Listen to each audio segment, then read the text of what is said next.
Prions.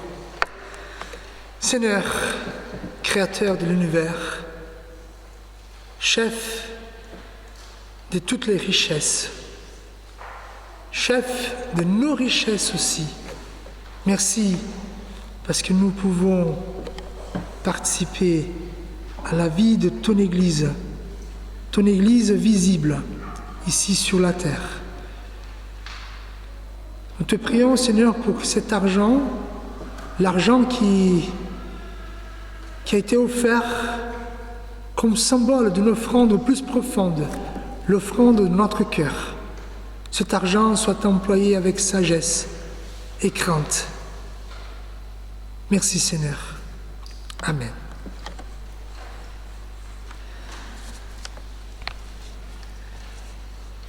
Nous allons avoir ces moments de la parole de Dieu. Je voudrais inviter Annie pour venir ici et lire le texte qui nous a été proposé.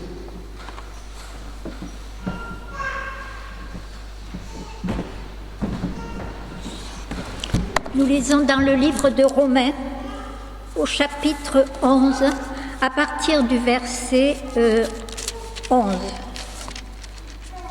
Je demande donc, serait-ce pour tomber que les Israélites ont trébuché? Certainement pas. Mais grâce à leurs faux pas, les non-juifs ont eu accès au salut afin de provoquer leur jalousie. Or, si leur faux pas a fait la richesse du monde et leur déchéance la richesse des non-juifs, cela sera d'autant plus le cas avec leur complet rétablissement. Je vous le dis, à vous qui êtes d'origine non-juive. En tant qu'apôtre des non-juifs, je me montre fier de mon ministère, afin, si possible, de provoquer la jalousie de mon peuple et d'en sauver quelques-uns. En effet, si leur mise à l'écart a entraîné la réconciliation du monde, que produira leur réintégration, sinon le passage de la mort à la vie? Or, si la première part de pain est sainte, tout le pain l'est aussi. Et si la racine est sainte, les branches le sont aussi. Mais si quelques-unes des branches ont été coupées, et si toi, qui étais un olivier sauvage, tu as été greffé parmi les branches restantes, et tu es devenu participant de la racine et de la sève de l'olivier, ne te vante pas aux dépens de ces branches. Si tu te vantes, sache que ce n'est pas toi qui portes la racine, mais c'est la racine qui te porte. Tu diras alors, des branches ont été coupées afin que moi je sois greffé. C'est vrai, elles ont été retranchées à cause de leur incrédulité. Et toi, c'est par la foi que tu subsistes. Ne fais pas preuve d'orgueil, mais aie de la crainte. Car si Dieu n'a pas épargné les branches naturelles, il ne t'épargnera pas non plus. Considère donc la bonté et la sévérité de Dieu. Sévérité envers ceux qui sont tombés et bonté envers toi, si tu demeures dans sa bonté. Autrement, toi aussi, tu seras retranché. Quant aux Israélites, s'ils ne persistent pas dans l'incrédulité, ils seront greffés, car Dieu est puissant pour les greffer de nouveau. Si toi, tu as été coupé de l'olivier sauvage auquel tu appartenais par nature et greffé contrairement à ta nature sur l'olivier cultivé, à plus forte raison, eux seront-ils greffés, conformément à leur nature, sur leur propre olivier. En effet, je ne veux pas, frères et sœurs, que vous ignoriez ce mystère, afin que vous ne vous preniez pas pour des sages. Une partie d'Israël est tombée dans l'endurcissement jusqu'à ce que l'ensemble des non-juifs soit entré. Et ainsi, tout Israël sera sauvé, comme le dit l'Écriture. Le libérateur viendra de Sion, et il écartera de Jacob les impiétés. Et telle sera mon alliance avec eux lorsque j'enlèverai leurs péchés. En ce qui concerne l'Évangile, ils sont ennemis à cause de vous. Mais en ce qui concerne l'élection, ils sont aimés à cause de leurs ancêtres. En effet, les dons et l'appel de Dieu sont irrévocables.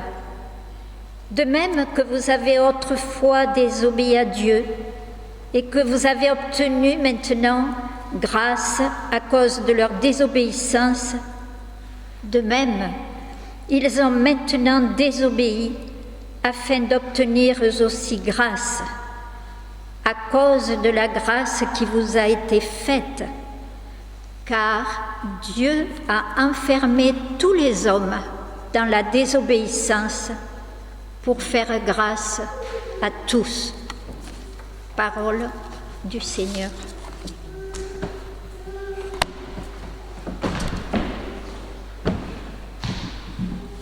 Merci Annie. Prions.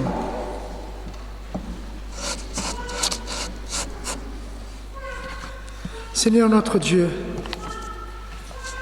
viens par ce texte éclairer nos esprits. Viens nous enseigner la puissance de la grâce. Au nom de Jésus-Christ. Amen. Juste une petite précision pour les jeunes qui sont là. Ils ont avec eux une petite feuille pour accompagner la prédication. Donc c'est pas un contrôle de l'école, c'est pas un examen, c'est juste pour que vous puissiez suivre un peu la prédication pendant ces temps. Et vous ne serez pas notés, ne vous inquiétez pas. Alors notre texte ici, c'est un enseignement théologique de l'apôtre Paul. Il va s'adresser particulièrement aux non-juifs, les Romains en l'occurrence. Il s'adresse aux non-juifs afin de leur montrer que la grâce de Dieu s'étend à toutes les nations, non seulement aux juifs comme aux non-juifs. Cette grâce qui dépasse des frontières ethniques. Cependant, il va dire à ces non-juifs: oublier les origines et l'histoire de l'action de Dieu envers Israël serait une grave erreur. L'histoire de l'Église commence avec l'histoire d'Israël. Donc oublier ce que nos frères israélites ont vécu, ça serait une grave erreur. Les croyants issus des nations risqueraient alors de tomber dans la même faute de ceux qui nous ont précédés. Quelle est cette faute? L'orgueil spirituel. Qu'est-ce que c'est un orgueil spirituel? Ça veut dire considérer que la grâce que nous avons reçue, cette grâce est un privilège dont nous pourrons nous glorifier. Ça veut dire, j'ai reçu la grâce de Dieu. Pourquoi? Parce que je suis beau, parce que je suis blanc, parce que je fais les bonnes choses. Ça, c'est l'orgueil spirituel. Ainsi, nous allons voir aujourd'hui que dans l'histoire du salut, Dieu agit d'une manière de l'orgueil humain soit détruit et que juifs et non-juifs découvrent qu'ils n'ont aucun fondement pour se glorifier par rapport à leur œuvre, par rapport à leurs actions, mais que tous les humains dépendent entièrement de la miséricorde, de la grâce de Dieu manifestée en Jésus-Christ. Je vous propose de suivre l'argument de Paul et en tirer des principes pour notre vie. Donc le thème de ce matin, c'est la grâce qui détruit tout orgueil et autosuffisance. La grâce qui détruit tout orgueil et l'autosuffisance. Alors nous essayons de comprendre l'argument de l'apôtre Paul. Vous savez, l'apôtre Paul, il est un peu difficile à comprendre. Donc la grâce de Dieu est souveraine. Le salut n'est jamais un droit de l'homme. Je le dois. Dieu, il me doit le salut. Ce n'est pas un droit de l'homme. C'est que l'apôtre Paul est en train de nous dire dans son raisonnement, c'est que personne ne mérite le salut. Personne ne mérite le salut. La condamnation, si Dieu nous condamne, c'est parce que nous avons commis des fautes. Peu importe la taille. Par contre, si nous sommes sauvés, si nous avons reçu la grâce, c'est par la miséricorde de Dieu. Ce n'est pas parce que nous méritons. Et c'est ainsi avec Israël. Israël qui était considéré comme la nation choisie. Et comme Paul va nous dire en Romains 9, les Israélites pensaient qu'une fois nés en Israël, ils avaient le droit d'être sauvés. Mais l'apôtre Paul il dira en Romains 9, tous ceux qui descendent d'Israël ne sont pas Israël. Tous ceux qui sont nés en Israël ne sont pas en effet des Israélites. Ça veut dire, n'est pas simplement parce que tu es né en Israël que tu as un salut assuré. Et donc, l'humanité entière se trouve dans une situation de chute. Pourquoi? Parce que, frères et sœurs, je sais que beaucoup ne croient pas que nous avons des péchés. Beaucoup de gens croient que l'homme est né bon, naturellement bon, mais ce n'est pas cela la théologie de l'apôtre Paul. Donc, si Israël n'est pas le droit du salut, nous aussi non plus. Comme va dire l'apôtre Paul par rapport à Israël en Romains 9, sans l'intervention miséricordieuse de Dieu, son peuple aurait été semblable à Sodome et à Gomorrhe. Ça veut dire, vous connaissez l'histoire de Sodome et Gomorrhe. C'était deux villes qui étaient connues par leur péché, par leur perversion et qui ont été punies par Dieu. Donc Dieu est en train de dire, sans l'intervention de Dieu, sans la grâce de Dieu, Israël aurait mérité pareil. Par contre, l'apôtre Paul dira aussi qu'Israël est responsable de son incrédulité. Son problème est l'auto-justification. Alors la souveraineté de la grâce, parce que Dieu nous la donne, cette souveraineté ne supprime pas la responsabilité humaine. Si Israël aujourd'hui, et à l'époque de Paul aussi, s'est trouvé en dehors du salut, ça veut dire Paul dit qu'Israël maintenant ne connaît pas le salut. Et pourquoi? À cause de ses propres actes. Pourquoi? Parce qu'Israël a cherché sa propre justice plutôt que celle de Dieu.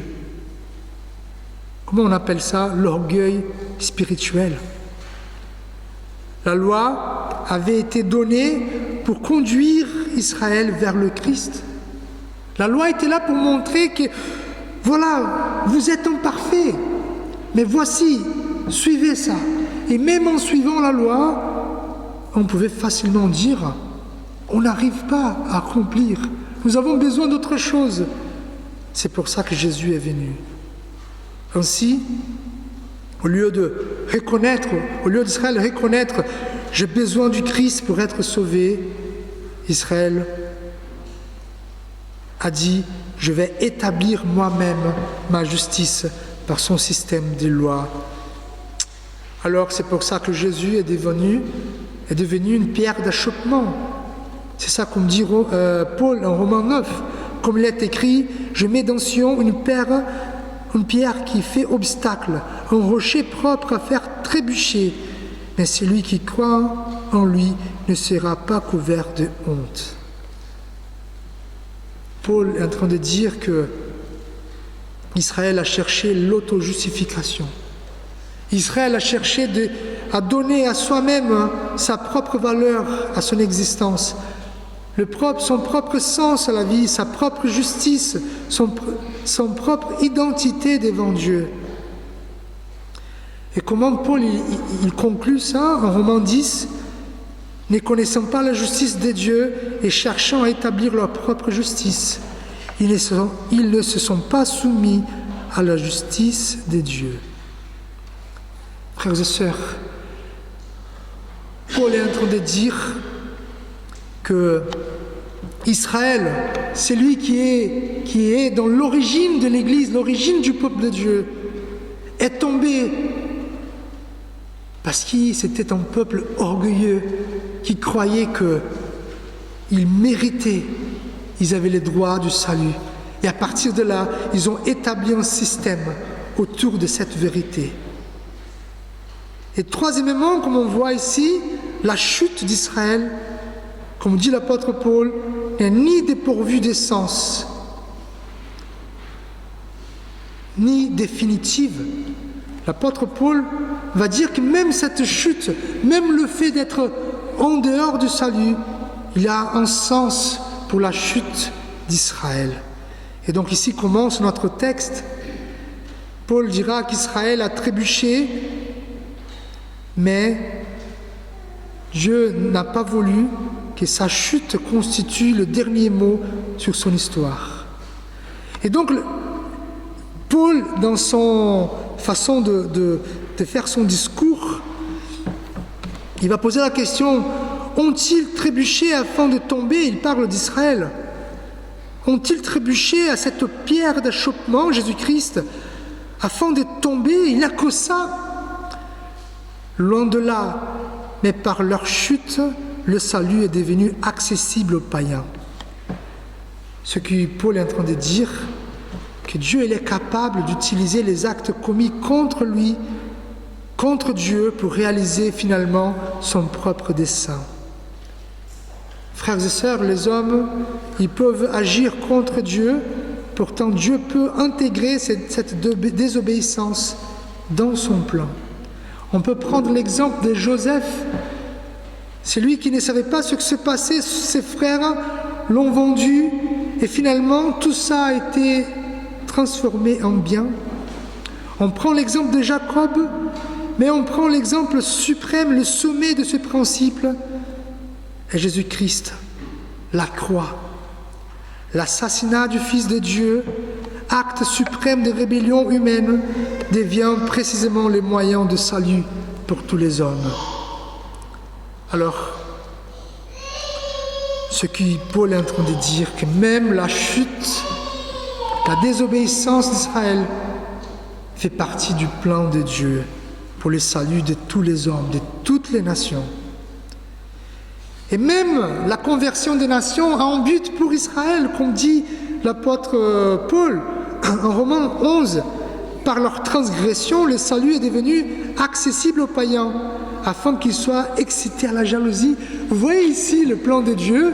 Donc, le peuple de Dieu qui avait le temple, la maison de Dieu au centre de leur nation, maintenant, ils ont nié Dieu. Et maintenant, Dieu est parmi les païens. La grâce de Dieu est parmi les païens. Et c'est là afin de provoquer aux Israélites la jalousie. Pourquoi?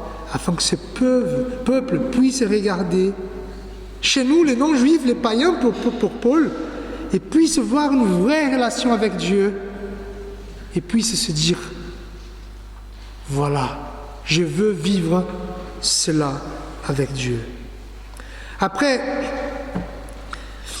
en Romains chapitre 11, il y a une polémique ici par rapport à la conversion d'Israël, la collectivité d'Israël ethnique. Je ne vais pas entrer dedans parce que c'est une grande discussion théologique, mais Paul, il dit effectivement, un endurcissement partiel est arrivé à Israël jusqu'à ce que la totalité des païens soit arrivée. Mais en plus, qu'Israël sera sauvé. Donc la question qui se pose, est-ce que Dieu a encore un plan pour Israël? Bon, selon ce texte, oui, mais qu'est-ce que cela veut dire? L'apôtre Paul, il ne veut pas entrer là-dedans, il veut parler de nous. Comment nous voyons tout ce plan-là, toute cette histoire. Là, il dit que les non-juifs, ils doivent regarder l'exemple d'Israël et ne pas transformer cette grâce en motif de supériorité. Il dit, regardons nos ancêtres, la grâce qu'ils ont reçue, ils ont fait de cela un motif d'orgueil. Vous êtes maintenant à qui Dieu a adressé la grâce. Attention, pour que vous ne tombiez pas dans la même erreur de cet orgueil, de cette autosuffisance.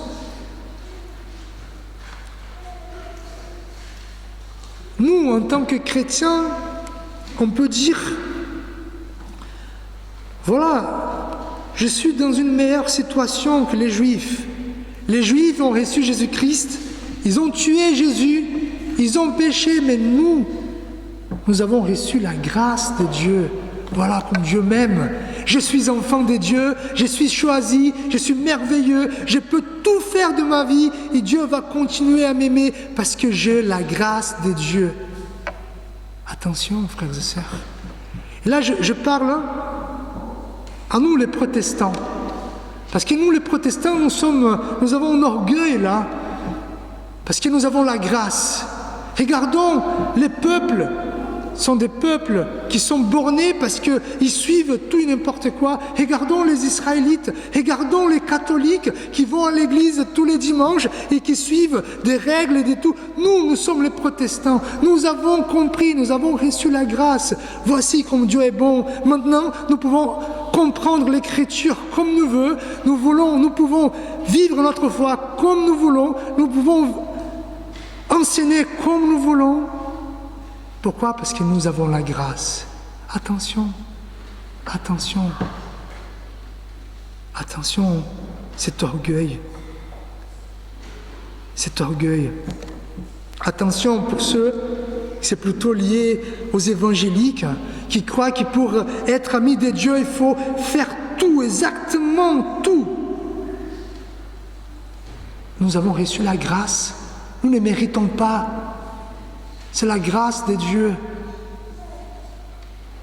Faute ou sans faute, nous ne pouvons pas tomber dans ce péché d'orgueil. Alors, Israël et les nations sont exposés au même péché de vouloir établir leur propre justice. Nous sommes tous tentés à cela, parce que j'ai la grâce. Maintenant, c'est à moi. Merci Seigneur pour la grâce. Merci. Maintenant, c'est moi de guider ma vie.